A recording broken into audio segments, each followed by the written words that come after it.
I'm back. Had some bad luck. I went down to the river, first time down there for a while, and rattled off over an hour's worth of email shares and got back, and turns out this other camera's absolutely pooched. It's one of the goats knocked over. I think I've got about 6 of these Sony cameras broken now, various models of the 4K Sony Handycam. So I'm gonna buy another one. So all you professionals out there, throw me down some suggestions, all right? Because you know I like to film outdoors as much as I can. I also like a camera that I can whip out of my pocket for wildlife. And but also I want quality for making videos too, right? If not some serious cinema type creations later on. But anyway, there's a pitter patter of little midget cowboy boots back there with the nieces here running around chasing the chickens and the goats. Anyway, yeah, give me some suggestions, all right? I'm somewhat happy with those Sony 4Ks, but they usually seem to last me maybe less than 2 years from weather. I'm hard on my shit, I'll admit it. That's all there is to it. Now, what else was I gonna say? Getting back to verifying for yourself news. Today, 100% without a doubt, North American governments and more are corrupt. There are criminals in the position of leaders for both Canada and the US right now, and other countries, all right? So, when you have a criminal in the position of being your leader, and especially once they have already bought and paid for the national media with our money, we are left to only having each other, all right? When it comes to finding out the truth, when it comes to finding out how to verify, who to verify from, who to listen to possibly. It's unfortunate, but we only have each other, and what I mean by each other, I mean the people. The people are where we're gonna get our honest information from, all right? This channel is a testament to that. This channel's never been promoted ever, and you can look at the numbers, they're getting a little crazy.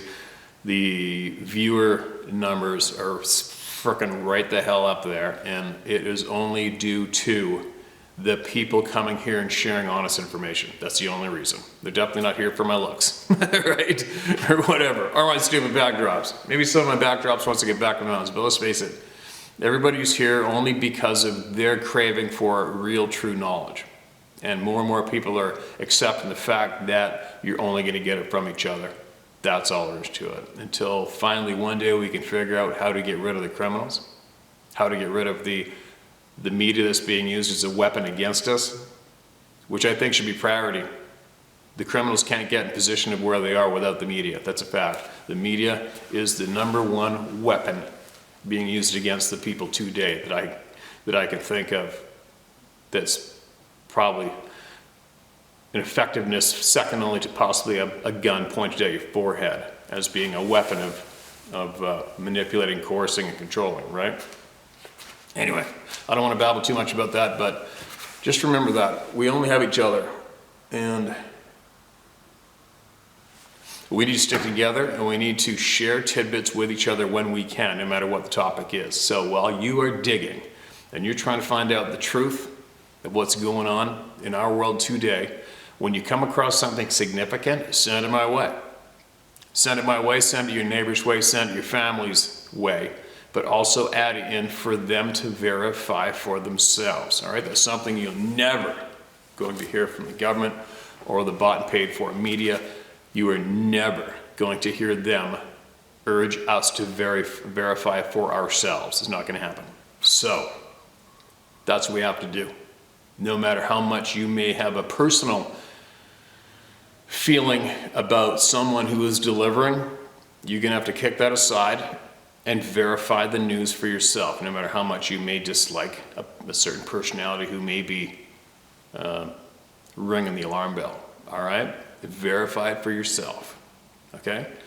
One thing I do enjoy doing, I feel I owe a duty to do, is to get you all talking. That is how the truth comes out, is for the more people talking, all right?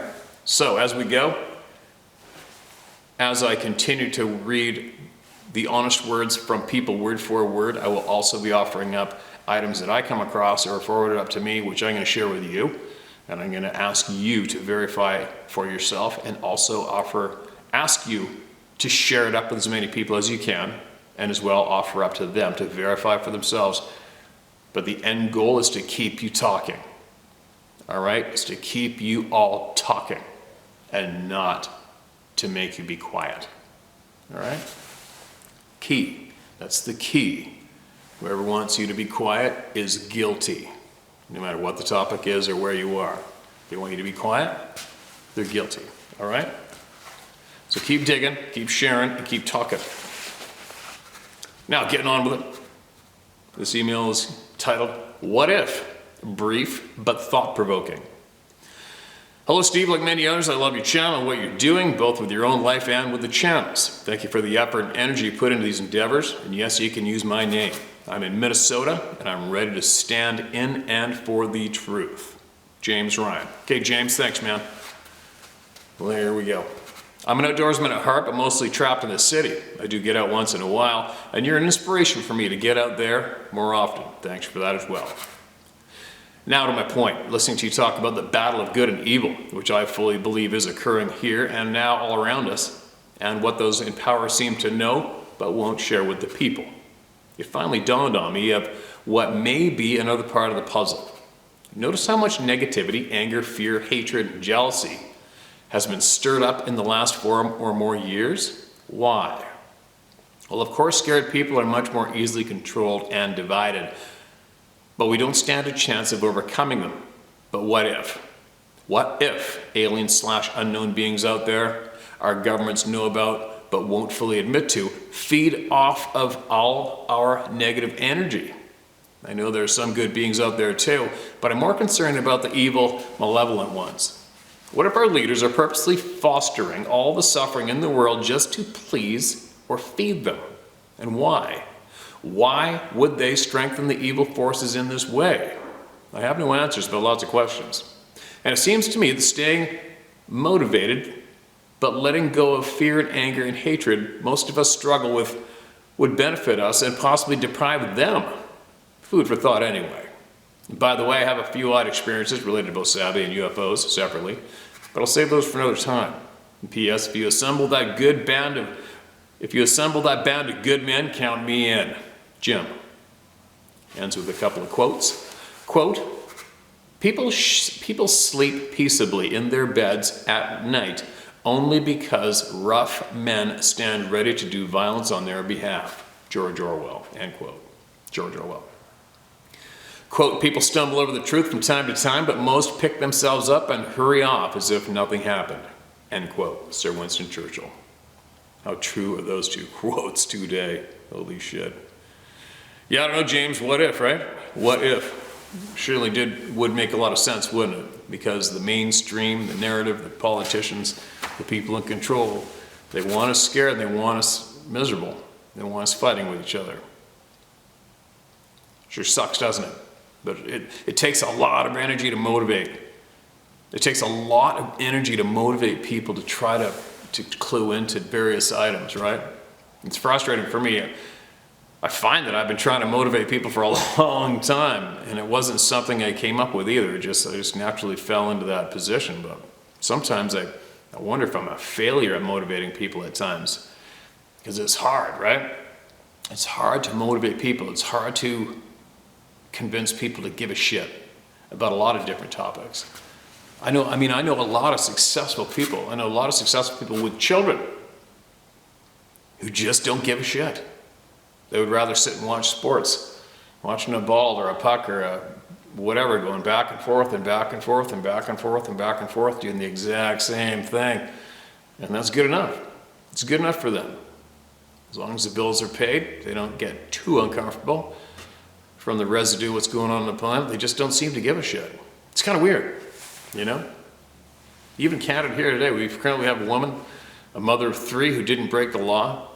She encouraged people to donate money to go towards the legal protest of the vaccination mandates our government was trying to impose on the population, and all she did was she tried to motivate people to protest for freedom and protest for the right to make a choice when it comes to your own body.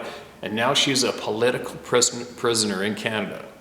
She's in shackles. She's been in prison for over 2 weeks, I believe, and she's a mother of 3 young children. And he's frozen her bank account, took away her money. You know how many Canadian citizens don't give a shit? It's bizarre, man. They don't give a shit because they aren't in the shackles, so it doesn't matter. You know what I mean? Not that that's a topic I'm trying to pick up on, but what I'm trying to share with you all is, it is tough to get people to give a shit today. It's frustrating, right? All right, enough of that. Let's get on with it. Again, James, thanks for sending that in, man. Appreciate it. It's got the wheels turning, right? It's got the people talking. Made Me a Believer is the title of this one.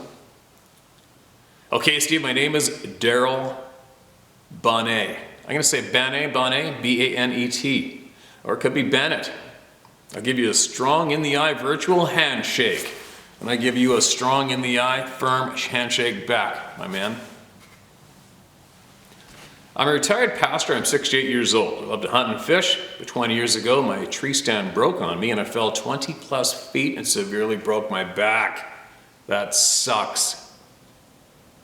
The doctors put me back together the best they could, but it has slowed me down. So even though I still hunt a little, I do it now mostly to pass it on to my grandkids. Well, at least you're still doing that. That's important. Good for you. I'm sorry it happened. Okay, let me get to this. About 1.5 years ago, my daughter asked me out of the blue if I believed in Sasquatch. I quickly answered, no way. And if there's something out there like that, we would have a lot more picture evidence because of all the trail cams out there and all the hunters out there. We would surely have better evidence than some fuzzy can't you see it photos, end quote. I asked her what she thought, and she said she met some new friends and that they knew the Bible very well and mentioned about the fallen angels, Nephilim, and the giants, and that they were totally convinced that they were real. Not long after that, I came across your hunting videos on YouTube and enjoyed them immensely. To be honest, if I would have seen your sabe videos first, I would never have given you the time of day. But because I saw that you were a straight up, no nonsense kind of man, you had me hooked. So I thought, what the heck, this guy is too honest to be a fake or a poser. So I listened, albeit with a skeptic's mind. After hearing testimony after testimony, I thought to myself, these things have to be real. That many people can't be making this stuff up. The Bible says that in the mouth of 2 or more witnesses, let every word be confirmed. Well, how about the word of thousands of salt of the earth kind of people? Good point. True enough, right? I've never seen or heard anything unusual in all of my haunts in the woods, and actually I'm thankful for that. And I envy you in some ways. This Friday morning, New Year's Eve morning, it just so happened that my family met for breakfast at a local restaurant, as we do about every Friday. My oldest brother shared a story of something that happened to him the night before. He said that after midnight, he stepped outside on his deck to take a leak. He lives on a 200-acre farm in southern Indiana, where he raises about 200 head of cows and calves. Anyway, he looked out by his hay bales and saw a light. He thought it must be a flashlight from a coon hunter who may be looking for his dogs, but it was moving erratically and then took off. Inquisitive, he went over to investigate where it was, and when he got to where it was, he got shocked. I mean, he got an electric shock. He took a video of it and showed it to all of us. I knew right away what it was because of the knowledge I gained from your show. I told them it was an orb and that you weren't the first one to see one of those. I told them there are things on this planet that we know very little about. I gave an opinion from my reference as a pastor about fallen angels and the like. One of my sisters said, well, it's probably something with a more reasonable explanation. Okay, I understand, and I was the same way not too long ago. Well, goodbye for now. I pray you and your family have a blessed and happy year. Keep up the good work. And if you're ever in the area, you have a place to stay. God bless. I got 2 goats at my feet. All right, you guys. Daryl, absolutely appreciate that email. It's a great email. All right, I gotta go. 1 second, I'll be right back. These little shits came over and jumped right up onto the bench beside me. What a matter of time till this will be complete carnage. But anyway, get back to your email, sir. Obviously, yeah, you get that many people writing in from all around the planet. It's proof. It's not proof for a lot of people. A lot of people, it doesn't matter. You can have, which we do have now, we've got thousands of people. Everyday folk, tradespeople, professionals, psychologists, police officers, fish and game officers, Coast Guard employees, military people. We got it all. We have every single person, every single profession here in North America has had an experience with these damn things at one time or another, somewhere. And could you imagine the power that one person would possess if they could actually coerce this many people to write in an email and make up a story? Could you imagine? Unfortunately, there is, you know what, side note, I did get an email from a lunatic a little while ago who was absolutely trying to rip me a new butthole saying that I am writing all of the emails. Holy shit, tell you what. But anyway, thanks again for sending that in. That means a lot to me anyway. And you're right, there's far too many people. But me being one of those who have seen these things firsthand, there's not much you can do about it, right? There's not much you can do about it. And as soon as you lose your fright of the human herd, you're free. As soon as you do not give a shit what anybody thinks, you are absolutely free. And it's a comfortable place to be, right? So I urge all of you out there who are still a little somewhat apprehensive about sharing your experiences, just because of that one point of scared of ridicule, screw them. They're left behind now. Sadly, we have left a lot of people behind. They just don't matter.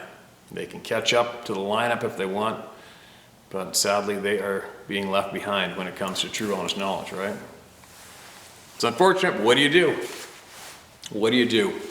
Thanks again for sending that, and I'll tell you what, if I ever make it back near you, I will take you up on that place to stay, and we will sit up late at night and solve all the world's problems.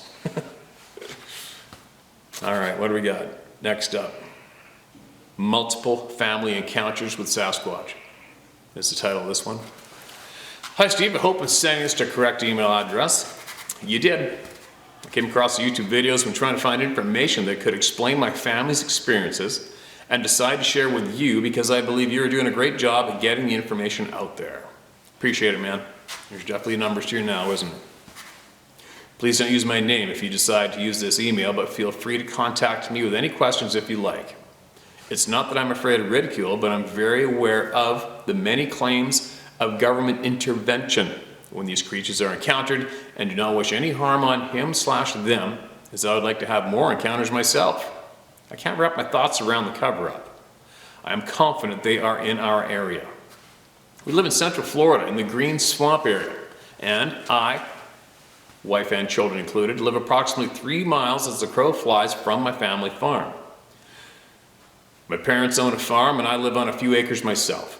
In this area there are thousands of acres of undeveloped deep woods and heavy swamps, despite this county being one of the fastest growing in the state, which I think is attributed to more frequent encounters in the past 5 to 7 years. They are being pushed, like the wildlife, by development. This includes wildlife management areas from 4,000 to 30,000 plus acres and thousands of acres of privately owned property. A couple years ago, my father was working out of town and mother was staying alone. She called me around 9:30 at night to say she had been to town and while pulling up to the gate of the property had seen a bipedal 7 to 8 foot tall creature standing on the side of the road. Very long hair resembling the looks of a military style ghillie suit. Not being able to comprehend what she was looking at, she slowly drove past it. Once it had registered in her mind what she had seen, she turned around to point the car lights at it again with the camera phone in hand. That takes guts, actually, when you think about where she was and what she's seeing. I know some four fisheries officers who were in a small car and they were terrified just to turn the car around to drive away from where the thing went across in front of the headlights. That takes some guts. The creature was gone. She was absolutely terrified and asked that I come check the farm. I quickly armed myself with a .45 ACP and went to the farm thinking that someone had been trying to steal something and she had seen them leaving, totally discounting the possibility of a creature that sounded like a sasquatch. I found nothing on the property and it had been raining heavily, so I had no prints. I calmed my mother and convinced her that she had made a mistake. My mom is a doctor and made me swear not to tell anyone for fear of backlash in the community or losing her license due to insanity. Bracket, sorry mom, end bracket. 1 week later, she called again around 2 a.m. She said that both of her dogs woke her whimpering by her bedside. These dogs are both guard dogs over the farm. One is a 120-pound bulldog and the other a 70-pound black-mouthed cur, both very aggressive. So she then heard a noise at the back door as if someone was trying to get in. When she got out of bed and turned the lights outside on, she saw the creature moving quickly into the dark, out of the range of the light. This time I was already on alert for her safety, so I quickly armed myself with my AR-15 and raced to her house confident to find a thief in the property. Now keep in mind, it only takes a few minutes at high speed to get there, and there is only one way in and out of the property. The house is a half a mile from the paved road with no vehicle access except through a heavy gate with a code to enter. So for someone to leave would take time. And everyone in our area owns guns and will protect their property. For a thief, it makes no sense. I find nothing on the property. However, this time when I approached the back door, I immediately noticed that the door handle, which was round metal knob, looked as though it had been squeezed and crushed. It looked as if I were to crush a soda can in one hand without any evidence of tools being used to accomplish this. Knowing that a man could not do this and not being able to explain it, I convinced my mother to stay the night at my house till Dad returned, and she gladly complied. When my father returned and heard the story, he had an extensive camera system with infrared installed around the perimeter of the house. We agreed not to talk to anyone outside of our immediate families about the experiences. 1 month later, a worker of the farm came to my dad in the middle of the day claiming that while in the back of the property, next to the woods, he saw something large, dark, and taller than the plants in the farm, moving rapidly out of the farm and into the woods. He could only see what he claimed to be shoulders and a head above the plants, and the plants were 6 feet tall at this time of year. He showed my father the area and swore that he had seen something unexplainable, but my father told the worker that he must be mistaken, so as not to spook him, but quickly called me and told me as soon as the worker had left. We installed multiple game cams on the property perimeter and searched the area frequently for prints. Nothing showed up except for long dark hair that was caught on the top strand of the barbed wire fence frequently. I think he was eating the fruit from the farm. Last summer, my parents sold the farm and moved out of town to be closer to my younger brother and his family, but the doorknob remained crushed until they sold. Last December 2021, at 2:28 a.m. at my house, I was woken up from a dead sleep to a very loud bellowing, moaning howl right at my back door. It happened 3 times in a row. I'd fallen asleep on the couch that night and thought that I had been dreaming when my wife exploded out of our bedroom and yelled at me to get up now. Something's at the back door. Where are the kids? It was at this point I knew I actually heard something right at my back door. A horrible sinking feeling came over me and my hair stood up. She ran for the kids and I ran for the gun and flashlight. I knew that the noise I had heard could not be made from a man and was not made from any animal I know of in my area that I had encountered during my time outdoors. I'm 40 years old, in good physical shape. I've been well known for not being afraid of anything. I've had a reputation for fearlessness and aggressiveness on the football field, the wrestling mats, and boxing ring in high school. I have literally ran into the darkness before on several occasions when I thought someone was trying to steal from my barn while my wife locks the doors behind me. I'm an avid outdoorsman and have spent many days alone hunting in the woods in day or nighttime, and I'm comfortable there. But that night, I can honestly say I was actually afraid to shine the lights on what waited outside for me. To even pull the blinds back on the sliding glass doors To even pull the blinds back on the sliding glass doors was a struggle. Whatever was there had left, at least out of sight from the house before I could see it. I have cameras around the house with infrared on them also. So we checked them, only discovered that one of the kids had messed with the recording system the evening before and had unplugged it from the wall to plug in a phone charger. No cameras from approximately 6 p.m. till then. My wife and I agreed not to tell the kids so that we wouldn't scare them, and still did not talk about it around them, but did not let them go outside at night by themselves anymore. We're pretty far in the country, and they are country kids, like being outside at any time, but it's pretty dark outside at night where we live, and even a large creature could go undetected easily. This is hard for boys that are 9, 10, 12, and 16 years old to understand. LOL. Yeah, no doubt. That's a shitty sentence, right? The next day after work, I left early to inspect the area in daylight. When I got home, my son, who had slept through the whole event, met me at the driveway. He took me to an area at the edge of the woods where he had set a trap for raccoons. They're eating our chickens. The steel cage trap had been literally peeled open from the back. I don't know of any animal in the area that could do this. We don't have bears. My son explained to me that the day before he had caught an opossum in the trap and he had forgot to let him out that afternoon. All that remained was blood in a cage. I investigated the area, and sure enough, in a sandy area just yards from the trap, 2 large indentations/footprints, approximately 5 feet apart in stride, both approximately 15 to 17 inches long and 6 inches wide. The toes were not very distinguishable because of the heavy leaf covering, but they were there. After my research and thoughts on the subject, I am led to believe that they can see/sense infrared light to an extent to know to avoid it. This would be true in our situation, since after my father installed them, no more action around his house. The only time my cameras have been off in years was that night. They run 24/7. So it also explained many camera phenomenon from people searching. Also, it seems as though they're obvious subspecies of the beings. It seems some are more intelligent than others, or possibly completely different species. Ours locally are all reported to be slightly smaller and longer hair, and no accounts locally of orbs or telepathy, at least not admitted accounts. I also do not think I would shoot them anymore unless they became aggressive to the point of compromising our safety. A tranquilizer like we used to use on cattle at the farm and a tracker is the way to do it. Some legitimate research, not BFRO crap.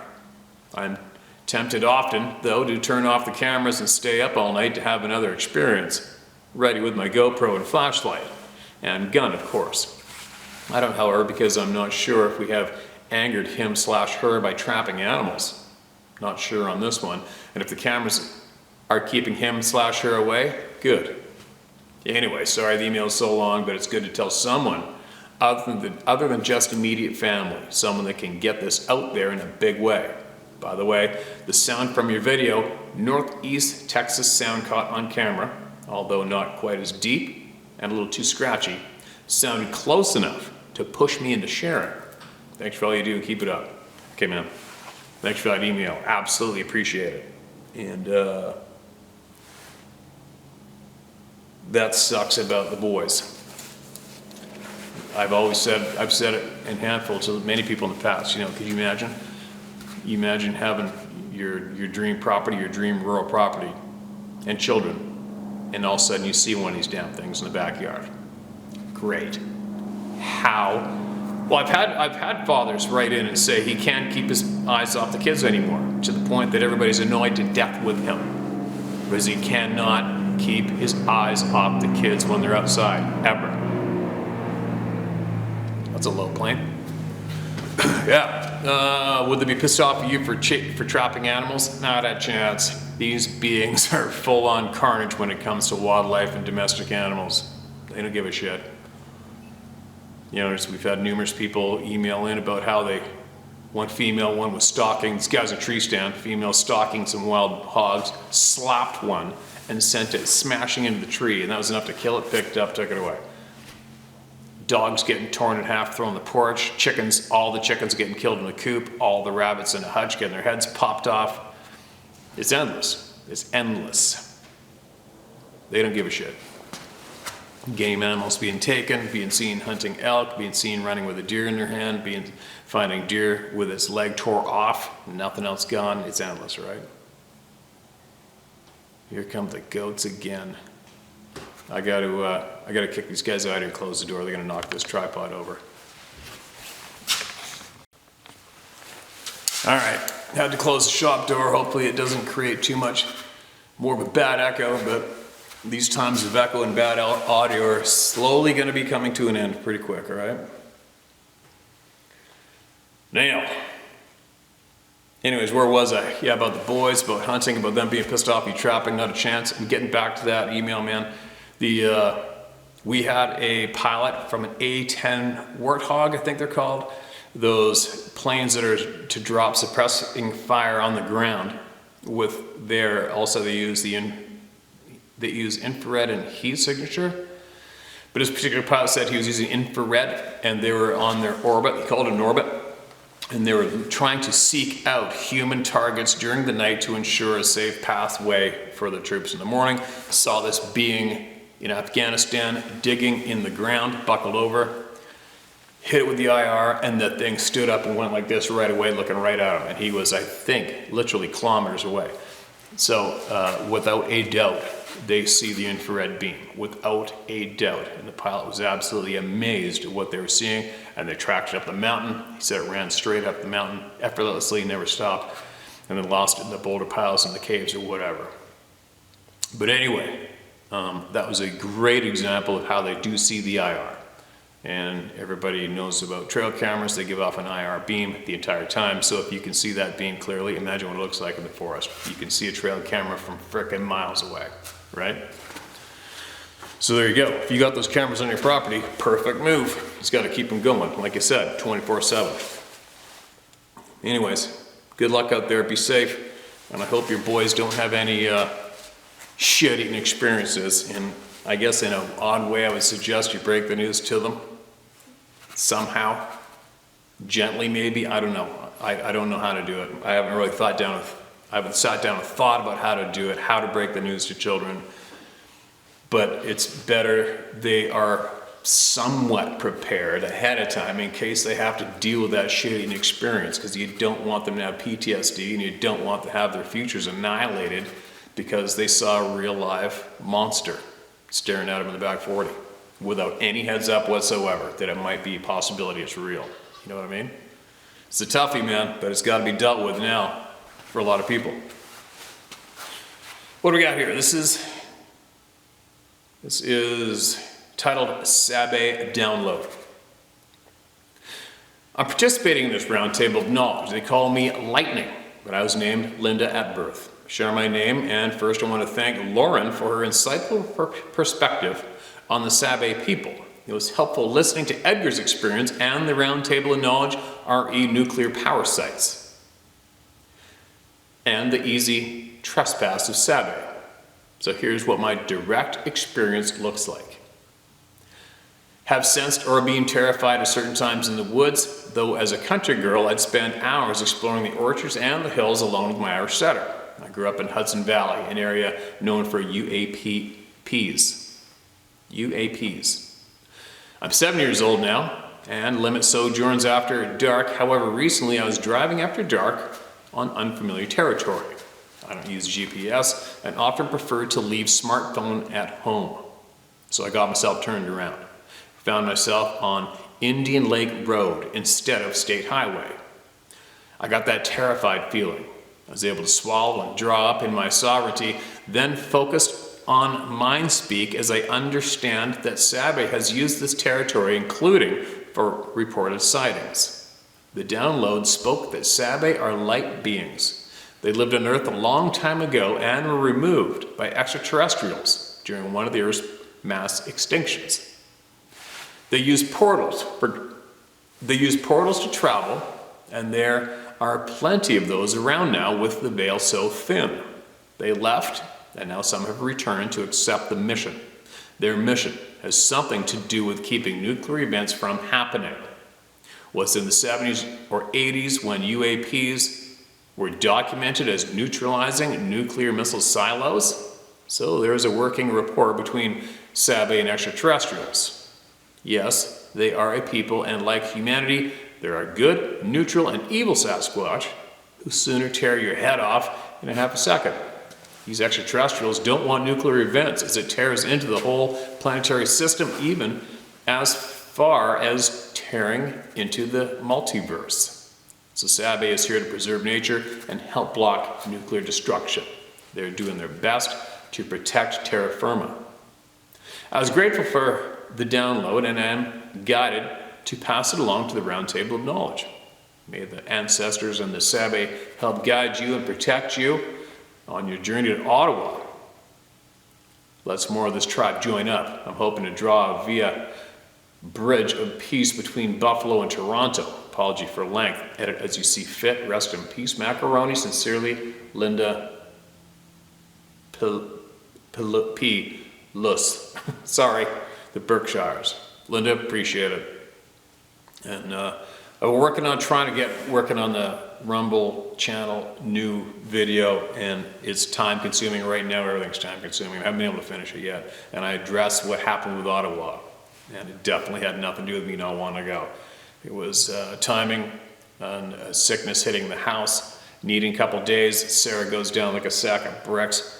Then I need a couple more days. Jeff was pricing out the motorhomes, and then I got sick as shit. And then I needed a couple more days, and then they pulled the Emergencies Act, went absolutely illegal on the people, got the UN men in green uniforms there with the RCMP and beat the crap out of the people illegally. So that's my quick rendition of what went down, and I was also at the time was cautioned to fight smart. Considering the position I am in with the reach that I do have, I definitely can possibly do a lot more better for the fight than being there physically fighting and getting arrested and charged and getting my guns taken away, but that definitely was not a factor in me going or not at the time. And I continue to fight like a dog here, but smartly. And that's for another topic at another time. But trust me, I'm doing a lot, and I'm doing it a lot smartly, okay? What do we got here? Scared Away from My New Cabin is the title of this one. Hello, Steve. Started watching a YouTube channel shortly after having my first encounter. I live on a reservation in northwestern Ontario called Lac-Seul First Nations, S-E-U-L. I've always been a band member from birth, but only moved here 15 years ago. I met my common-law girlfriend here and now have two beautiful girls, aged 5 and 10. Growing up and living in small towns surrounded by never-ending forests where a person can walk for 100 miles in any direction and not see another living soul. Paradise. From the time I moved on the res to the present day, I believe I heard of 4, maybe 5 people that have died from getting lost and freezing to death or simply just gone missing. My point is, it's nothing but bush around these parts. My family have always had trapping cabins or recreational cabins. I spent almost all my weekends out at these cabins, cutting firewood, hunting moose, and cutting trails for trapping. Long story short, I pretty much grew up in and around the bush. My father was a hunting and fishing guide his entire life, one of the best from what I've heard and seen. My father also owned a small bear baiting service. He would bait the stands every day for about a week prior to his clients showing up for the hunt. Needless to say, I've had my share for baiting bears on my own encounters with some huge-ass black bears throughout my life. I would help my father with his work after school and on weekends. Once my father trusted me to carry a 12-gauge shotgun, I was pretty much doing the job alone and by myself. He would be off doing another part of the job. I wanted to share a little background history of myself with you. As I've been living as an adult with my own children and future wife, I've always wanted to build my own little fishing lodge with 3 or 4 small cabins and have a small client base that would rent out my cabins in the summer months. Lac-Seul Lake is a world-class fishery for walleye and has some of the best fishing in the world. I should mention that I'm also a fishing guide for the local fishing lodge here on Lac-Seul. I would work 2 weeks in at the gold mine, and on my days off I would become a fishing guide for the camp. Over the years, I've developed my own clients that would ask for me every year. This also helped me to make my decision on the fishing lodge build. I was told that if I ever had my own cabins, they would come and stay with me rather than where they are. A few years ago now, I made my mind up to start the build. I asked the chief and council of Lac Seul for permission to build. With their consent, I began. I decided to use a bandsaw mill and also an Alaska chainsaw mill to make some beams and 2x6s for the foundation, as I don't have a lot of money to buy lumber. I'd first clear some land on the build site and use the downed trees to mill up for lumber. At the end of the first summer, I had myself a nice pile of lumber and beams. I spent every day and evening out at that build site. It was always just me and my dog out there. Not once did I receive help from friends or family, which I was totally fine with. This was my own project, and I wanted to do this on my own. But I must mention, there was times I wished I had someone to help. LOL. Oh, I get it. That fall, I was burning some brush and clearing ground. I believe it was around 7:30 p.m. It wasn't dark yet, but getting there fast. The thought had crossed my mind to start packing up the quad to head home soon. I was getting hungry. Anyways, as I was putting things away, my dog was laying by the fire. I picked up this empty pail that I was using to hold some of my tools in and was, I guess you could say, playing around and started to hit the bottom of the pail like a drum with this small crowbar. Bong, bong, bang. When I stopped to put the pail and tool down, I heard a loud crashing sound coming from the wooded area to my left. My dog jumped up and ran straight for me. Whatever it was scared the dog as she was shivering with fear. I too was freaked out with the sound of something large so close to me and my dog. And how long was it there for? I don't have a clue. What I know for sure is that if it was a bear, my dog would have been barking and her hair standing up, which I've witnessed 100 times before. Yeah, it doesn't matter the size of the dog. Dogs love chasing black bears. She also puts chase on moose as well. Moose and bears don't seem to bother her. A few seconds later, this god-awful smell flooded the air. Hard to describe, it smelled like a garbage dump with musty, moldy skunk smell. It was very unpleasant. I wanted to yell and run for the quad where I had my .308 Remington high-power rifle was sitting. Instead, I kept calm, told myself not to panic. That was hard for me to do. Every step I took towards my quad, my dog was 3 inches behind me, practically trying to jump on my back if she could. I've never seen her acting like this before. Once I grabbed my rifle, I contemplated whether to fire a warning shot. I decided against it. Instead, I put my rifle down beside me, reached for my chainsaw, which is a large saw, Husqvarna 80cc with a 24-inch bar. I'd set it up for the Alaska sawmill. I fired it up, started revving it up to make a loud noise. Thought to myself, if something comes charging out of the bush at me, I'll at least have this beast of a saw running and ready. Afterwards, I strapped the chainsaw down to the front rack of my 700 Grizzly quad and left it running until I was safely out of my trail and back onto the road. All of a sudden, just before I was to drive away from my cabin site, my chainsaw started to rev up, which means it's about to run out of gasoline. Quick thought was to refuel the saw and do it fast. I always like my saws filled up in case there's a downed tree in the trail or what have you. I topped up the chainsaw with gasoline and bar oil. As I was doing this, I heard a screaming in the distance, and it sounded like a human yelling. Couldn't make out any words or anything like that. The wind was really whipping through the trees. My dog, sitting on the back of the quad in the two-up seat, started whining and whimpering, putting her head down as low as possible. I took that as yet another sign to hurry the heck up and get moving fast. I had recently heard about the neighboring cabin 3 miles down the shoreline that caught something on his trail cam he couldn't explain. It was tall and covered with thin black hair. He had said that his trail camera was up the tree about 12 feet. The said thing walked in front of the trail camera, blocking the view out completely. That would put it standing at a height of 11 to 12 feet. And with that now racing in my brain, I decided to take a warning shot with my high-power rifle. I had second thought. Besides, I wanted to make sure the rifle was working as it should. With the chainsaw at idle, strapped down to the front rack for easy access, and the rifle resting on the foot plate, I began to head down my quad trail. I had a feeling of being watched as I drove the trail. Halfway out, something laid a huge poplar log across my trail forcing me to stop and cut it into 3 pieces, as this log was huge, and I'm guessing it weighed somewhere in the vicinity of 1,000 to maybe 1,300 pounds. The strange thing was that I noticed the ends of the log hadn't been cut at all. It looked to me like deadfall or maybe pushed over by the wind. The log was placed there. It didn't fall over. It wasn't atop of a tree in sight or half tree standing anywhere. It was placed there. At this point, I was totally confused, and all I wanted was to get the hell out of that area. It was almost dark by this time and getting hard to see with my quad lights that aren't very bright to begin with.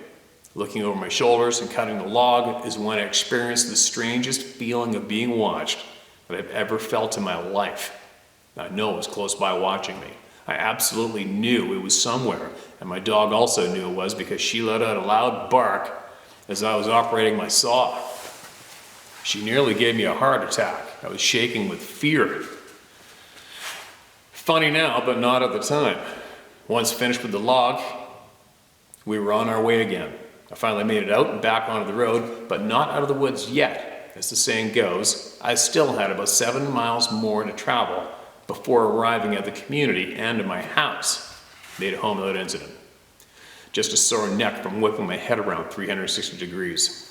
Been there. I have to say that experience really bothered me a lot. So much, in fact, it took me over 1 year to return to my build spot. I told myself that I was done with the fishing lodge retirement plan. I'll simply have to do something else. The following spring, a friend of mine and I went out fishing, and he wanted to see the progress of my cabin build. I didn't say a word about my experience with anyone except my girlfriend, as I know a lot of people would say I was nuts or some smart-ass remarks. We ended up stopping at the spot and climbing up the steep hill as the cabin overlooked the lake with a beautiful view. Everything was as I left it. There was evidence of maybe a bear or two being there, as we could see tracks and a few things knocked around. Besides that, everything was fine. My story's getting super long, Steve. I just don't know how to get my points across here. Sorry. It's okay, man. I'm into it. Keep going. Anyways, I was feeling better about the whole thing and decided to start building once again, as this was my retirement job. I could sit back and rack in the coin and not have to work too hard. I could sit back and rack in the coin and not have to work too hard in my older years. I mean, who doesn't want to go fishing and get paid to do so? This is my way of thinking. Put the work in now and relax later. By the end of the summer, I had my first cabin up and built. I hadn't had anything happen to me out there that summer at all. I mean, I totally gained all my confidence back. The dream was alive once again. I even brought children and wife to the cabin for a relaxing day of swimming and barbecue. I was feeling really good about the place, my plans until that fall. I was putting the finishing touches on the roof and needed a hand, so I asked a friend to come and help for the day. When we arrived this time by quad and not by boat, which had been my transportation for most of that summer, it started getting windy and a light rain. So we put the work on hold and decided to wait out the weather. Made some coffee and something to eat. After that, I stepped inside to relieve myself, and that's when I seen it. At first glance, I thought it was the wind blowing trees around for a second. Nothing dawned on me. As I looked around more, I realized that it was dead calm. No wind at all. That took my attention back to the tree that was shaking pretty hard. And let me tell you, this tree wasn't no sapling, nor was it huge either. But it had maybe a 10-inch girth at the bottom and tapered up from there. I believe the tree had to stand roughly 30 to 40 feet tall. I called for my friend to come outside and look at what I was seeing. He came out and also had to relieve himself. My friend walked in the other direction due to his business. I was trying to get him to look my way and notice what was happening. I spoke in a normal tone when I said, "Hey buddy, are you seeing this?" His reply was, "Seeing what?" I then told him to go get the shotgun in the cabin and bring it out quickly. He looked stumped and troubled, but did as I asked. He said, "What is that, a bear?" I said, "Yeah, maybe. I think it is. Just bring my shotgun here." As he was in the cabin getting the gun, I was walking closer and looking harder than ever to see what it was.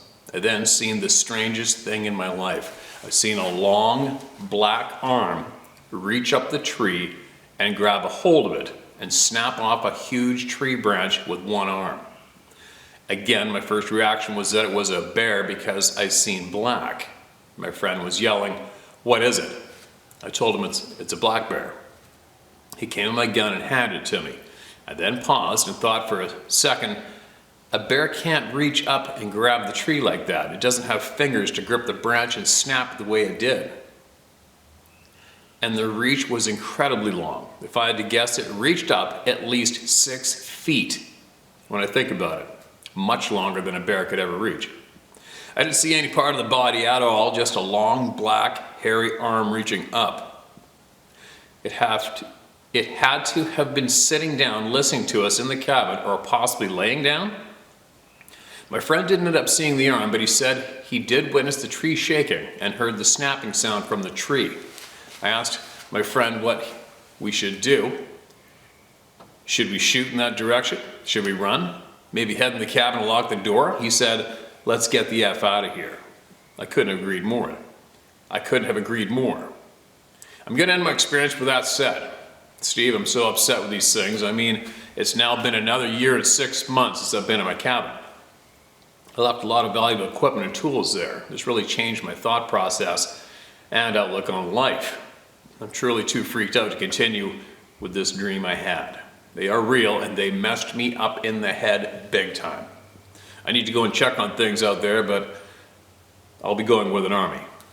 Excuse me. Thanks for your time, Steve. Edward, the thank for time is to thank you for your time, man. Thank you for your time and sharing that experience. You know, if you've been listening for a while, you've heard me somewhat try to encourage people to go anyway, but I would never, ever, ever want anyone to go against their gut instinct, their intuition, their sixth sense, call it what you want, because I am a firm believer you go against, you're gonna lose. So if your instincts are telling you to not go near there, you're doing the right thing, right? But I guess if you compare what you witnessed there compared to what you've heard here from other people, I mean, other people have had a voice in their head saying, "Get out of here now." You've had people hear the words, "I could kill you like nothing." You hear numerous people refer to experiencing anger and hatred. And basketball-sized boulders being thrown, trees getting thrown, pets getting killed, horses being hung up in trees dead, cabins, houses getting banged on. The list goes on. So whatever it was that being wanted you to see, it was pretty mild compared to what it could have been from what we've heard, right? So I would say, I would encourage you not to give up on the dream, but that's just me. I'd go back and take baby steps, use the boat to get there. Maybe if that's a little more nerve-friendly route to approach your cabin by boat, do it that way, man. And just feel the energy, feel the pressure. And also when you go there, just say out loud, "I know you're here, you know I'm here, let's just leave each other alone. I don't give a shit about you. Leave me alone." Right? In the past I've done that lots of times, but I used to always say, "You mess with me, I'm gonna put a hole in your head if I can." And I used to always say stuff like that. It's probably not the best thing to say. It somewhat worked for me, but I've just changed it to flat out, you know, just leave me alone, man. Just leave me alone. Don't scare the shit out of me. Leave me alone. Seems to be working for me, although I have had things thrown at me a few times this year. One time I noticed it, but other times you guys all noticed it, right? And then I had to go see it in the video myself. But I don't know, man, it just sucks for me to hear that you have given up on your dream. Dreams are why we're alive, right? Dreams are why we work. Dreams are why we get up in the morning. Without dreams, what do we have? Although you do have children, that's a great thing. Anyway, you know, it's funny when you describe where you live. It instantly put me to a place called Trout Lake in the Northwest Territories, and I flew there from northeastern BC with a friend who had a plane, and he knew of this Indian native community, and there was fly-in only or ice froze in the wintertime, I believe. And I remember flying in there to go fishing with them, and there's walleye and lake trout in there, huge frickin' fish, walleye, lake trout, and pike. And we rented a canoe off of them. We landed in this remote, teeny tiny, absolutely secluded native community. And it's like almost like a movie, you know, you get out of the plane and walking down the gravel road, you see a curtain go like this, nobody's in the street, and it was a little spooky at first for me because it was just new. But now I look back, I would have loved to have met everybody in that community and talked to them and picked their brain for knowledge that I would like to have. But anyway, thanks again for sending that in, man. Now, one more. Steve, thanks for what you do and have created. Second email, the other was on protonmail. Protonmail, I haven't been there for frickin' ever. So for all you who email me to protonmail, I apologize. It's just, I don't even think of it. Excuse me, hardly ever. And I got so many, I got so much on the go. I'll hopefully remember to go in there and crack open that protonmail tonight. If you can tell me if you would like the experience one at a time or all at once. All at once. 1972, I ran into a thing, pure light in a tunnel in Vietnam. Shot it with an M79 grenade launcher. It went right through it and hit the end of the tunnel behind it in the NVA. 4 were destroyed, shrapnel all around me, excuse me, and it just stood there like nothing happened. Then all at once it came my way, it literally pushed me sideways, went past me and went out the tunnel I'd come in on.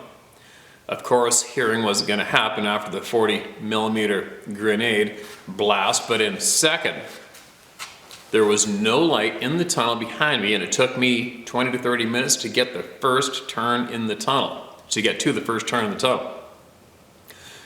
2 days later is when I got shot by NVA in the thigh. However, the bullet just went in the muscle of my thigh and stopped. At that moment, whether it was just me or something else, it was night. It was like we were under a full bright moon. 1973, we're operating in the mountains above Hanoi, and I was collecting intel. I had a camera with 1600 film and a 400 power telephoto lens, f1 to f6 shutter speed. I saw a being at 300 yards and zoomed in on it, and this thing was huge. From all range and height capabilities of the camera, it was all of 14 feet tall and at least 4 feet shoulder to shoulder.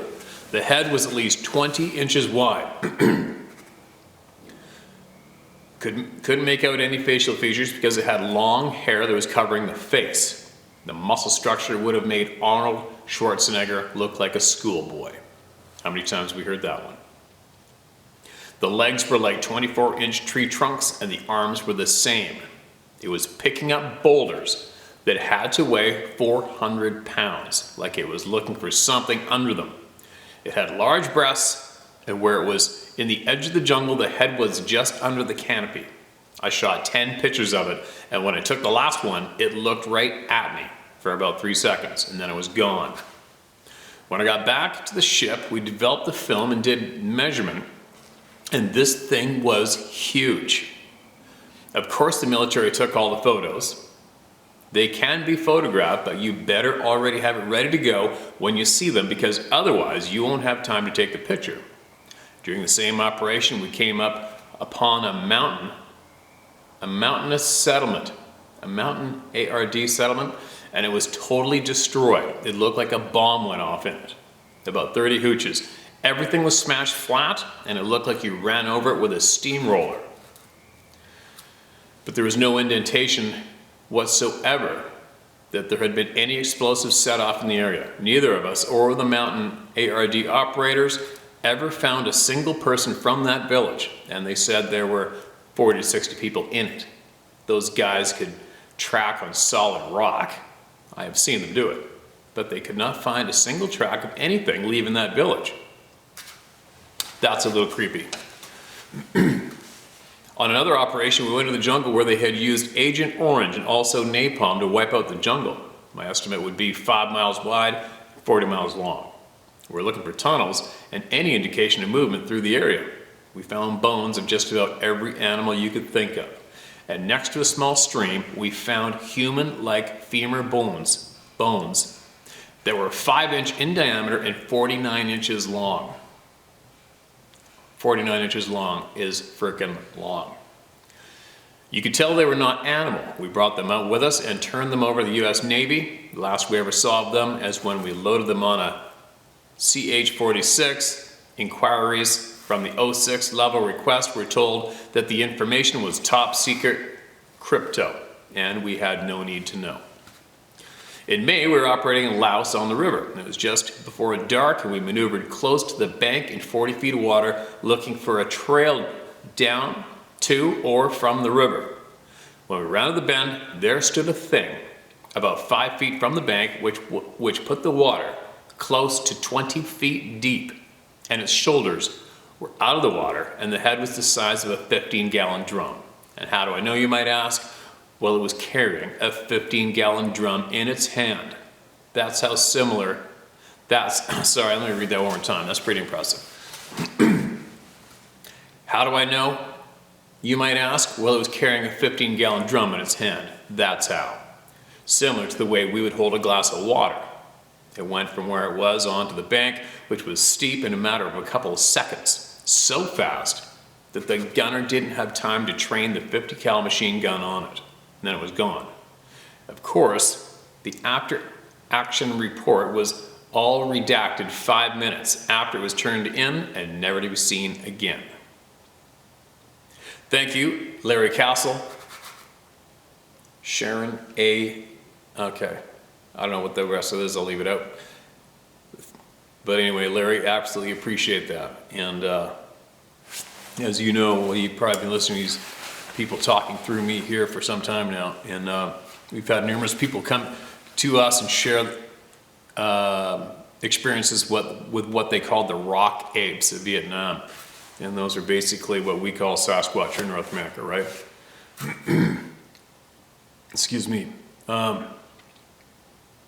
What a thing to see with that village squashed and flattened out like that without a human being left there.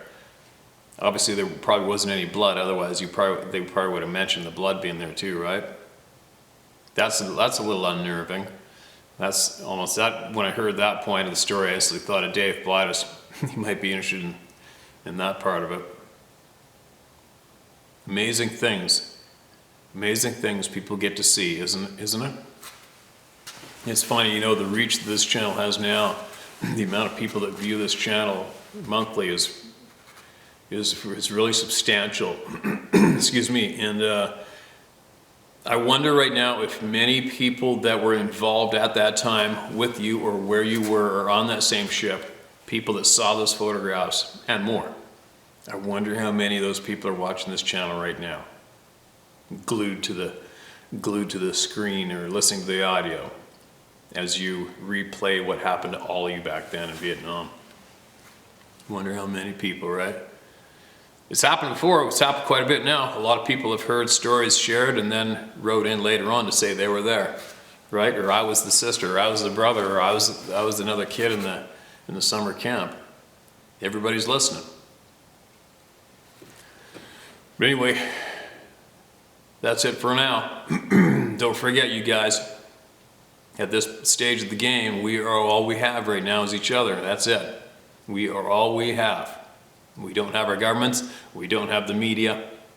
We only have each other when it comes to honest knowledge sharing, and that is a fact. It's only us. But anyway, make sure you, when you wake up tomorrow, make sure you try to snack off the positive plate more than you snack off that miserable plate that's fed in front of us all day long right now, all right? I mean, obviously we all have to go have a snoop at that miserable plate and see what's offered up, but just don't gorge yourself on the shit that's offered up in that plate is all right. Make sure you choose to go feed the snacks from the good plate, all right? Just be aware of that. Be aware of how much food you're taking from the misery plate, all right? Everybody's got your back here, that's one thing for sure. We all got each other's back here in this channel, all right? And many other channels as well, for sure. Anyway, here we go. New day tomorrow. I'll be back, no matter what.